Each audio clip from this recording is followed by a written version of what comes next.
여러분 안녕하십니까? KBC 8시 뉴스입니다. 어제부터 내린 비가 그치면서 주말인 오늘은 쌀쌀한 가을 날씨가 이어졌습니다. 오늘 밤에는 기온이 더 큰 폭으로 떨어지면서 올해 첫 한파주의보와 함께 첫 서리도 관측되겠습니다. 김재현 기자의 보도입니다. 아직 단풍이 채 물들지 않은 푸른 숲속. 산책에 나선 나들이객들의 옷차림이 두껍습니다. 어제부터 내린 비가 그친 뒤 하루 사이 기온이 크게 떨어졌습니다. 지난주에는 반팔 입고 다녔는데 오늘은 스카프도 메고 망토도 하고 그래도 추워요. 오늘 낮 최고 기온은 광주 17.3도, 여수 16.8도 등 16도에서 19도 분포로 어제보다 5도 이상 낮았습니다. 뚝 떨어진 기온에 하루 종일 강한 바람이 계속 불면서 체감 기온은 더 낮았습니다. 목포와 영광, 해남 등 전남 서해안 8개 시군에는 강풍주의보가 내려졌습니다. 오늘 밤에도 기온이 큰 폭으로 떨어지면서 밤 9시를 기해 광주와 전남 13개 시군에 한파주의보가 내려질 예정입니다. 내일 아침에는 대부분 내륙 지역의 기온이 3도 이하로 떨어지겠고 체감 기온은 영하를 기록하는 곳도 있겠습니다.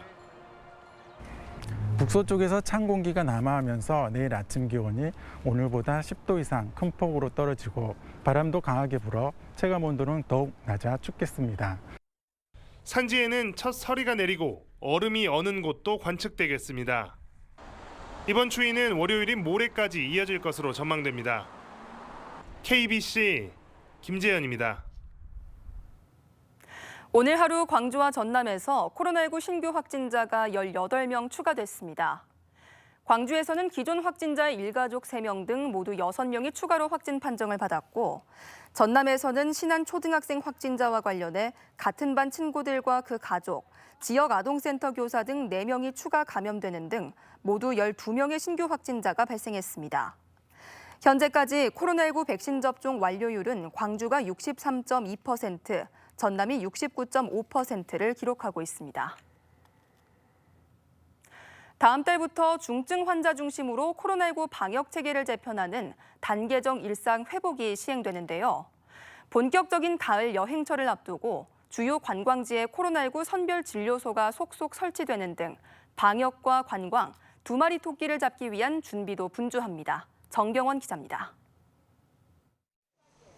날마다 등산객이 몰리는 무등산 국립공원에 임시 선별진료소가 설치됐습니다. 본격적인 단풍철을 앞두고 등산객들이 선제적으로 검사를 받을 수 있도록 한 겁니다.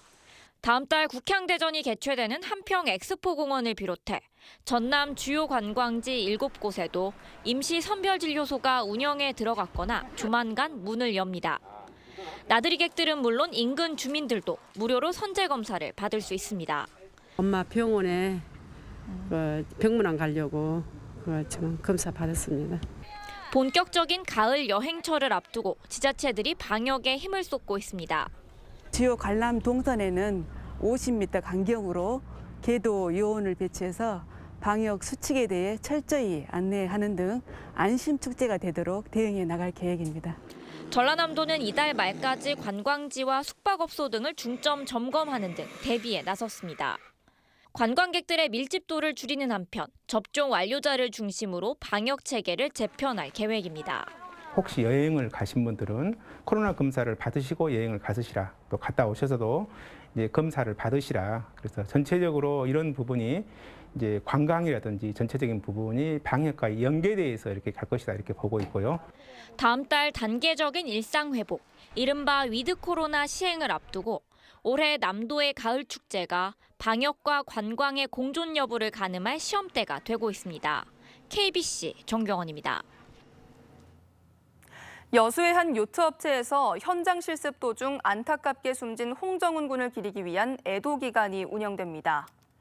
전교조 전남 지부는 모레부터 2주간 홍 군을 애도하는 추모 리본 10,000개를 제작해 교사와 학생들에게 배포하고 전남 22개 시군별 주요 거점에는 현장 실습 폐지를 촉구하는 현수막을 내걸 계획입니다. 또 19일 오전 조회 시간에 홍 군을 기리는 묵념을 하고 노동인권의 소중함을 알리는 공동수업도 진행할 예정입니다. 순수 국내 기술로 개발한 한국형 우주발사체 누리호가 다음 주 우주로 발사됩니다. 한국항공우주연구원은 발사 전날인 20일 오전 7시 10분 고흥 나로 우주센터 조립동에 보관 중인 누리호를 발사대로 이동시켜 기립시킨 뒤 다음 날인 21일 오전 발사 개통 최종 점검을 마치고 오후 4시 우주로서 월릴 계획입니다. 누리호 발사가 성공하게 되면 한국은 세계에서 7번째로 우주발사체 기술을 보유한 국가가 되며 내년 5월에는 누리호 2차 발사가 진행될 예정입니다. 여순사건 특별법이 제정된 이후 첫 추념 행사가 여수에서 열립니다. 여수시는 오는 19일 오전 10시 중앙동 이순신 광장에서 여순사건과 제주 4.3 유족회, 시민 등 백신 접종 완료자를 포함한 90명이 참석한 가운데 희생자 넋을 지리는 제73주년 여순사건 합동 위령제 및 추념식을 개최할 계획입니다. 또 전남과 제주 학생들이 여순사건 현장 체험을 하고 여순사건을 소재로 한 영화 동백이 전국에 개봉하는 등 여순사건의 의미를 재조명하는 행사도 잇따라 열릴 예정입니다.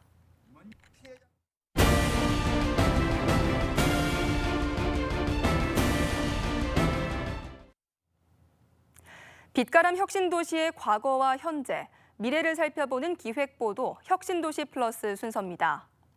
오늘은 코로나와 기후 등 급변하는 환경 속에 농업과 농촌, 식품산업의 발전을 위한 정책 대안을 연구하는 한국농촌경제연구원을 소개합니다. 임소영 기자입니다.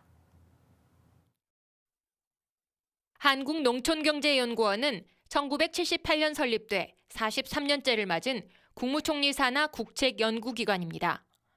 박사 80여 명을 비롯해 연구자와 지원 조직 등 300여 명 규모의 국내 최대 농업 관련 연구소입니다. 산업화와 FTA 등 개방화 속에 농업과 농촌, 식품산업 발전의 방향을 제시해온 데 이어 최근에는 한국 농업의 지속가능한 경쟁력을 위한 연구에 집중하고 있습니다. 연간 100여 건의 연구 과제를 진행해 이슈 페이퍼를 발간하고 현안 태스크포스 운영과 각종 토론회 등 다양한 연구 활동과 함께 농업, 농촌과 직접 소통을 강화하고 있습니다. 최근에는 이상기후 속에 변동성이 큰 국제 곡물 시장에 대응하기 위해 밀과 콩 등 자급률이 낮은 곡물 등 안정적인 먹거리 분야 연구에 집중하고 있습니다. 농촌의 다양한 가치를 보존하기 위한 정책적인 지원과 도농 상생 발전도 관심사입니다. 우리가 농업, 농촌 분야뿐만 아니라 다양한 분야의 사람들하고 좀 융합, 협업 연구를 통해서 사회적 관심을 갖게 하고 또 사회적 관심 속에서 합리적 대안을 찾아야 되는 것이 저희들의 어떤 고민입니다. 그래서 이런 부분이 아마 최근에 우리 사회의 어떤 의제 논의 과정에서도 중요하게 제기되고 지난 3월에는 대내외 여건 변화에 대응하기 위한 중장기 농정의제 연구단과 농업농촌 탄소중립연구단을 신설했습니다. 우리나라 농정연구의 산실인 한국농촌경제연구원, 우리 농업농촌의 지속가능한 미래를 위한 정책 대안 마련에 힘을 쏟고 있습니다. KBC 임소영입니다. 코로나19를 계기로 화훼류의 비대면 온라인 거래가 활기를 띠고 있습니다.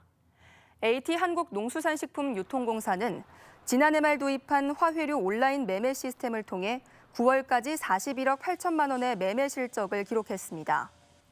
AT의 화훼류 온라인 매매 시스템은 농민과 중도매인이 현장 경매 전 스마트폰을 통해 구매 가격과 수량을 사전 협의해 거래하는 방식으로 유통비용 절감 등 다양한 효과가 기대됩니다. 한국농어촌공사 등 광주 전남 혁신도시 농업 분야 공공기관들이 진행하는 오픈 캠퍼스 만족도가 높은 것으로 나타났습니다. 농어촌공사와 AT, 한국농촌경제연구원과 농림식품기술기획평가원 등이 광주 전남 지역 5개 대학 재학생을 대상으로 한 빛가람 미래농업인재 육성 과정과 지역 농업계 고교생 대상의 미래영농인 양성 과정이 호응을 얻고 있습니다. 해당 오픈 캠퍼스 참가자들에 대한 설문조사 결과 강의 내용과 취업 준비 등에서 만족도가 높게 나오면서 농어촌공사 등 공공기관들은 내년부터 예산 규모와 교육기관을 늘려나가기로 했습니다. 해남 기업도시 관광레저 선도 사업인 솔라시도 골프장이 문을 열었습니다. 솔라시도 CC는 해남 산이면 기업도시지구의 18홀 규모의 대중제 골프장으로 세계적인 골프 코스 디자이너인 데이비드 데일이 설계를 맡아 아름다운 자연을 만끽하며 경기를 즐길 수 있게 조성됐습니다. 골프장 주변에는 레저와 주거가 어우러진 복합 공간인 1,530여 세대 규모의 골프 빌리지가 조성될 예정입니다. 어린이와 청소년에게 진로 체험 기회를 제공하는 자벌드가 전국에서는 두 번째로 순천에 문을 열었습니다. 순천만 자벌드는 490억 원이 투입돼 순천만 국가정원 옆 3만 4천 제곱미터 부지에 지하 1층, 지상 2층 규모로 60여 개의 직업체험시설과 화폐 소비센터 등을 갖추고 운영에 들어갔습니다. 순천만 자벌드 어린이 체험관은 3시간 30분씩 하루 2차례, 청소년 체험관은 100분씩 하루 4차례 운영되며 사전 인터넷 예약을 통해 참여가 가능합니다. 남도 음식의 전통을 잇고 우수성을 알리는 남도 음식문화 큰 잔치가 이틀째 이어졌습니다. 올해로 27번째를 맞는 남도 음식문화 큰 잔치는 어제 여수 세계 박람회장에서 개막식을 가진 데 이어 오늘은 남도 음식 요리교실과 명인 요리 레시피, 랜선 여행 1박 2일 등 다채로운 내용으로 온 오프라인을 통해 펼쳐졌습니다. 남도 음식문화 큰 잔치는 내일까지 사흘 동안 남도의 맛 세계를 잇따로 주제로 열리며 백신 접종 증명서 소지자에 한해 여수 세계 박람회장 전시관 관람이 가능합니다. 여수, 순천, 광양 상공회의소가 여수공항 국제선 운항을 국토교통부 등 관계당국에 건의했습니다. 전남 동부권 상공회의소는 건의서에서 제28차 유엔 기후변화협약 당사국 총회와 2026 여수 세계섬 박람회, 2023 순천만 국제정원 박람회 등 국제적 행사들의 차질 없는 준비를 위해 여수공항에 국제선 부정기 운항 계획을 반영해달라고 촉구했습니다. 여수공항은 2010년 상하이 엑스포 당시 16편의 부정기 국제노선을 운영했으며 2012년 여수 세계 박람회 때도 28편이 운항되기도 했습니다.